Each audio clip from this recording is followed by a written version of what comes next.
Inheriting Your Life, Homage to Emma Goldman. There in the streams of time, Emma, I trust you will recall the late November evening when you stepped down into Toronto, the immense bleakness of the Canadian National Station, the finally stilled 12-wheeler panting enormously to your left in a sour, ambiguous light. That early winter, flowers of faces, warm-hearted and eager, opened spring to your eyes, a promise of a new field, and the bundle they gave you was like a child already born for you, from you, the pink roses sent you by your newest lover, the one you hoped in to be an adequate love, at last the love of fire and peace, your hope in the world, alone in the world, made real. The pink roses were laid in your arms. Here for you, a sort of new world, all rose trees, all moments of a happy struggle to come, for you to hug and carry under your breasts down the dark platform into solemn, cold immensities of geometrical stone and out into the night. Not alone for now, but with your laughing followers who led you, surrounded you. I almost see them as if strowing palms at your feet. That was 1926. But maybe times mean nothing to you now in the streams of freedom where you play beyond all betrayals, your spirit accomplishing everything, the pure streams of time where you meet true loves amid love set free. There you come across no boundaries, scarred through paper into the poor earth, scarred into minds to stop the divine human body in borders, bind it, make it seem a limit to itself.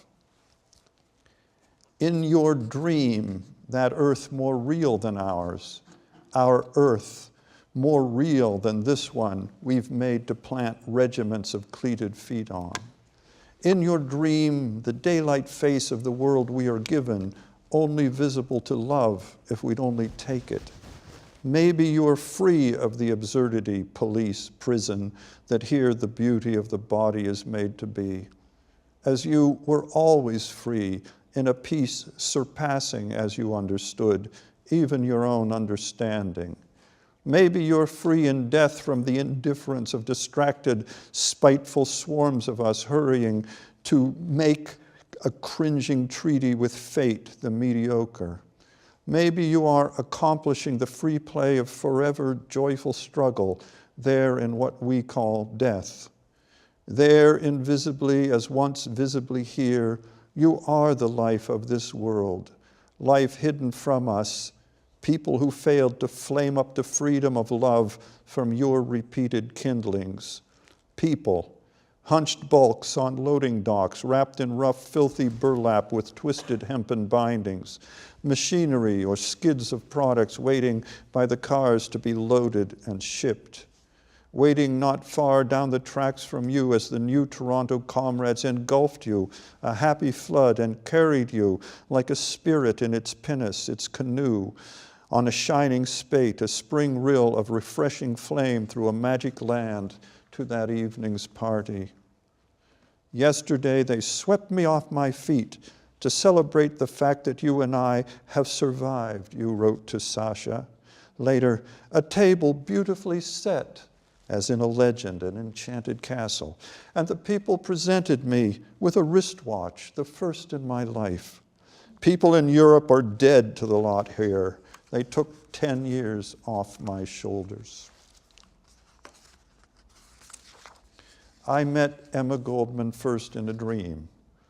Not dreams shifting in the dark, but the dream, with eyes suddenly open, the one of hunger and homelessness all around, suddenly appearing in the midst of the flowering world of happy childhood. Dream of bondage, opening in the dream freedom. But which is the dream, or must both be the total dream? The dream in me was terror at the prison house, the human-made world, and the dream was the fire-fountaining image of being given, being let be, left to be together because let alone by the termite armies of wardens with no imagine of anything to do but to enlist me, march you, cage up all, impose the gift of idiot rule. Freedom, the image of being let be. What is that image?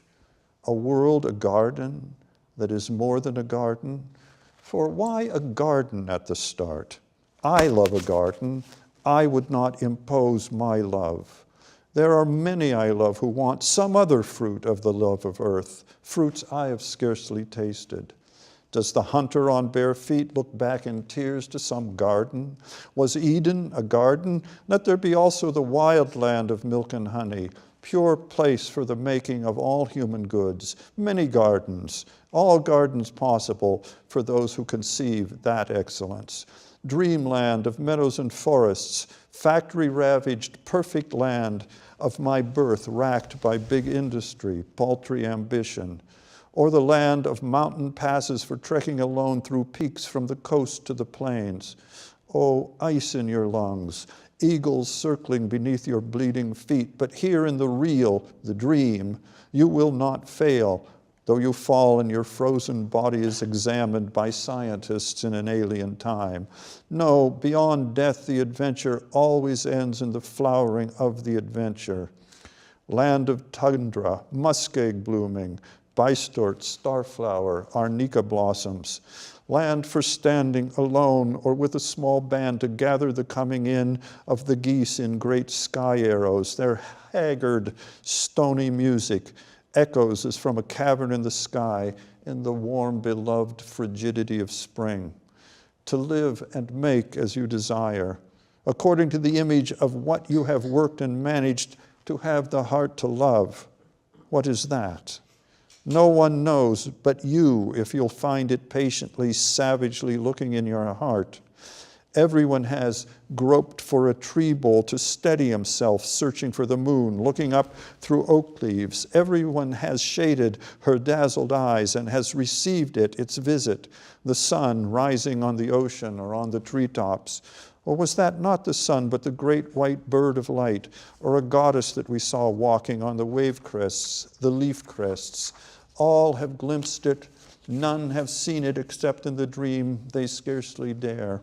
I met Emma Goldman in that dream. You are a life's companion, Emma. I can't remember a time before I knew some fragments of your story to shelter me. You were a cyclopean trace in a scurrying country of automatons. Rumors of you seemed in those days a ruin left by ancient titans, the true humans, people of the dawn. Once they were here and built and then left tumbled stones. But they were here once. They existed. To those stones a boy could escape and dream there, sheltered in the lee and shadow and legend of a broken column, a toppled altar. That was what fell to me in my hometown, Niles, Ohio, birthplace of the President William McKinley. And I was told in my cradle, as they say, he had been murdered by an anarchist inspired by Emma Goldman. What was an anarchist to a 4-year-old? Who was Emma Goldman? Then soon I began to know. Through the demeanings and lies of the accounts, I could glimpse and love you. I won't tell the story now, the story you know well, of a quest that as it travels through nothingness produces the enchanted kingdoms around it, the sights, the earth of the adventure. It arises in a heart that longs. Where do they come from? A heart that longs, a stream that purls, a bird that sings. The body may sit poised while the heart traverses forests, meadows, and seacoasts, and comes to castles flying oriflammes, to broken chapels. That vision, kernel of love, seeming still in the heart's contemplation, will explode one day in the struggle to break open to the gift of everyday freedom for all. I won't tell you the whole long, quixotic, chaotic romance of my growing close to you. But one day we arrived, my love and I, here in Toronto, to live here, scarcely recalling our scarce knowledge that you had worked and raged, loved and considered in these same streets. Here one day we were charged with the task of writing the book of your presence here. Here we found, searching, that we could follow your work here, your days, your hours, here. that word, here, beloved to me, with its sound of quiet wind gathering up the scent of woods and prairies, the sound of a step in dry duff or wet mulm, always rings to me as a bell of earth and fire. I love it. Here, here, here, be here, listen, look, but then close your eyes and hear what is said here. Hear you, Emma, like a gliding, stubborn seed, angry but grateful at every peremptory gust that grabbed you up and swept you elsewhere, always elsewhere. Loving it, you made each elsewhere a new here.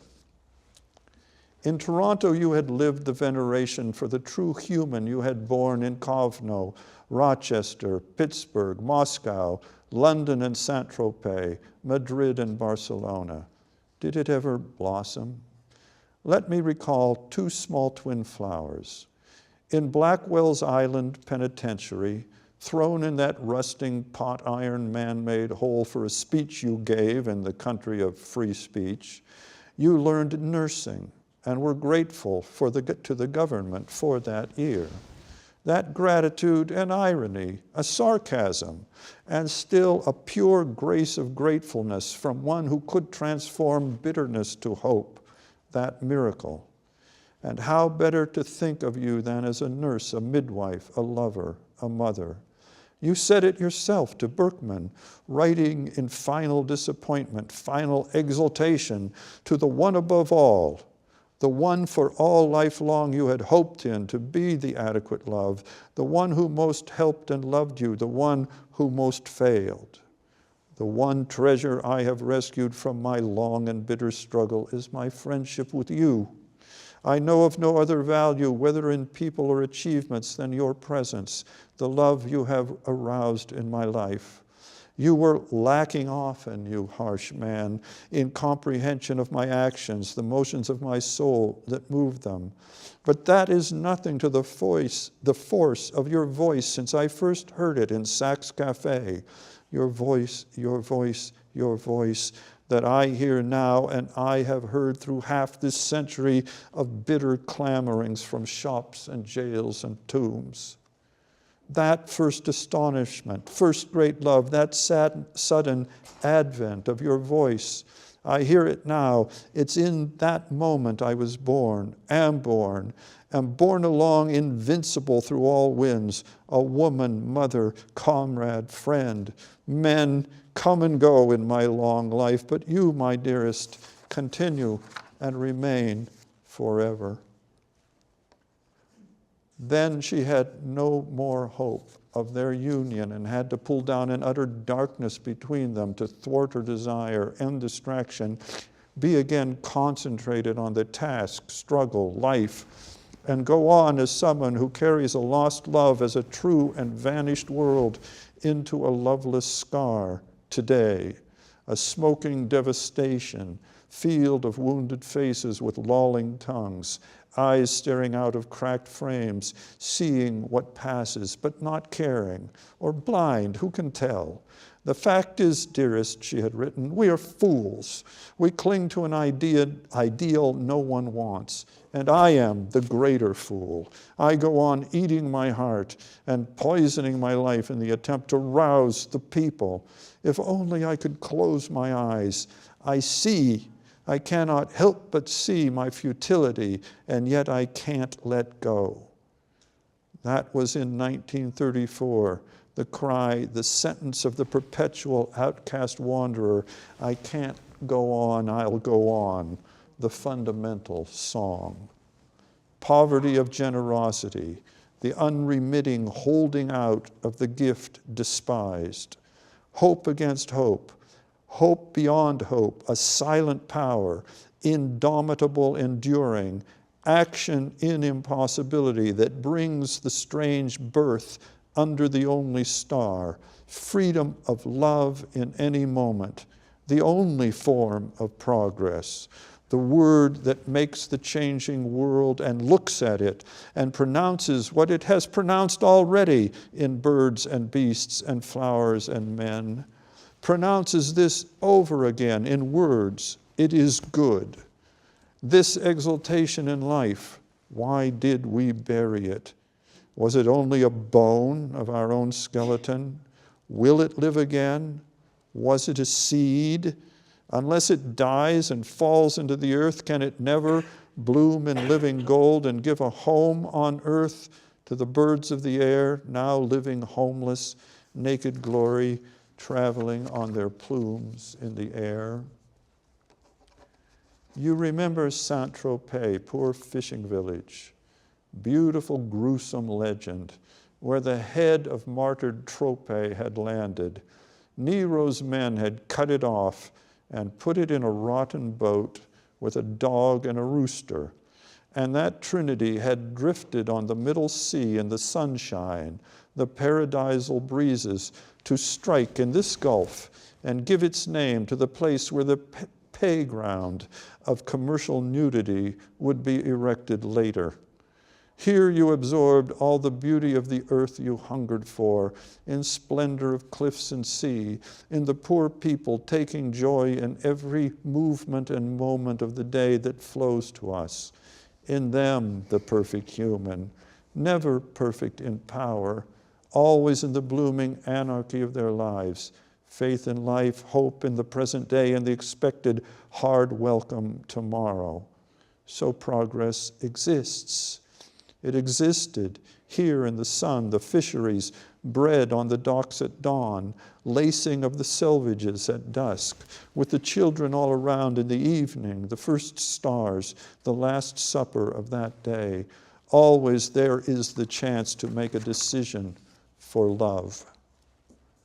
You found the perfect human, happiness, in those lives mounted as if small, but vast as a magic gem in a setting of incomparable non-human glory.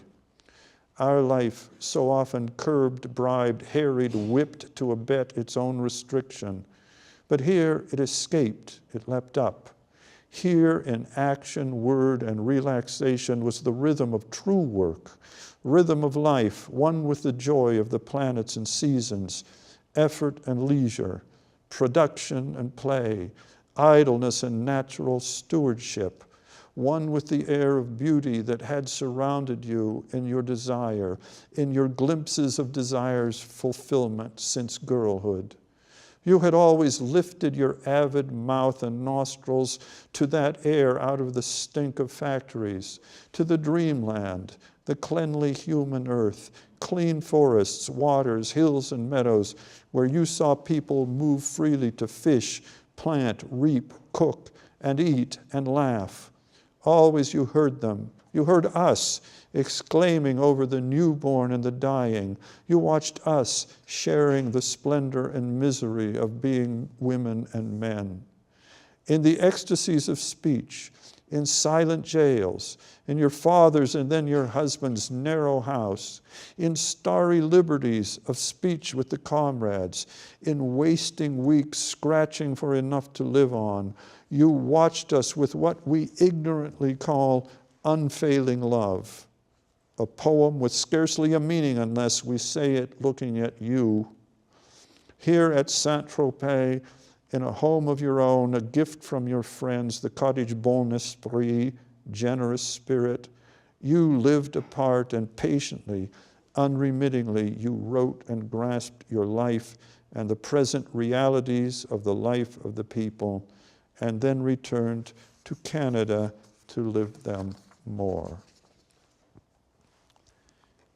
To Toronto, you returned from Russia, the betrayal, the prison house, and from England, the cold inertia as of a dead physical system, final entropy of an empire of logic, time transformed by pale figures to money.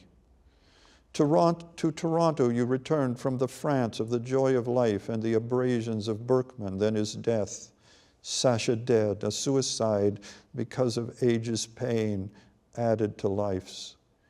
To Toronto, you returned from your rebirth in Catalonia, brief seed of the free community of equals, and from its murder. You returned to here, to more harried scratching for poor beings, more frantic work to save the harassed exiles. You returned here to proclaim the defeated, forever unconquered, those who love comrades and liberty more than life. Here you too slipped unconquered into defeat. The stroke in Toronto turned you to helplessness. Helplessness of a child, rage at your encagement, moments of peace returning on your bed, immobile amid the busy loves of your many lovers, appalled sometimes at your tears. You died.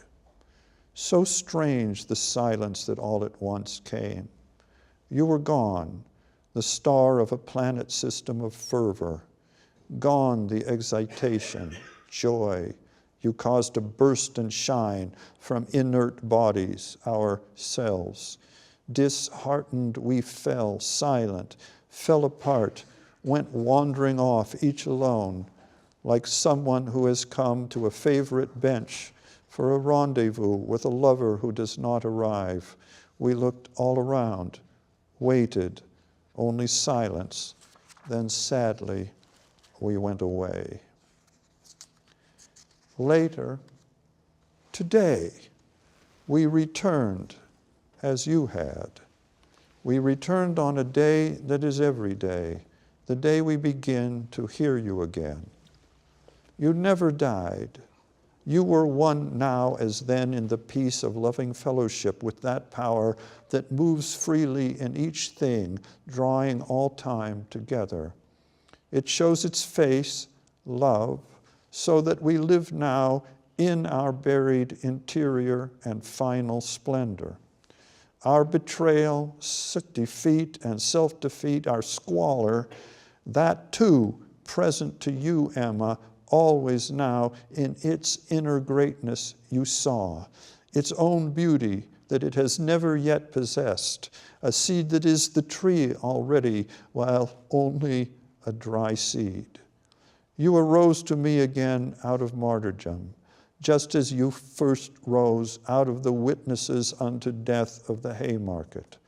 You were taken from Toronto by train as you had come, to lie in Chicago with those martyrs you never met, but they had spoken to you alive and became your love in the words of comrades. They were passed down, as we say. You took life from that life. I never met you, Emma. You were 7 years dead, what they call dead, when I was born, what they call born. But you were passed down to me, and I followed you. I would pass along the presence of you.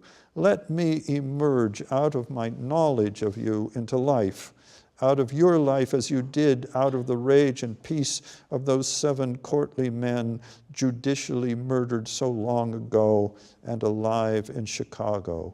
Let me live that way with you here in this place where the ancient living people's fishing posts still stand in our dream, in the fecund pure rivers in the world to come, to Toronto.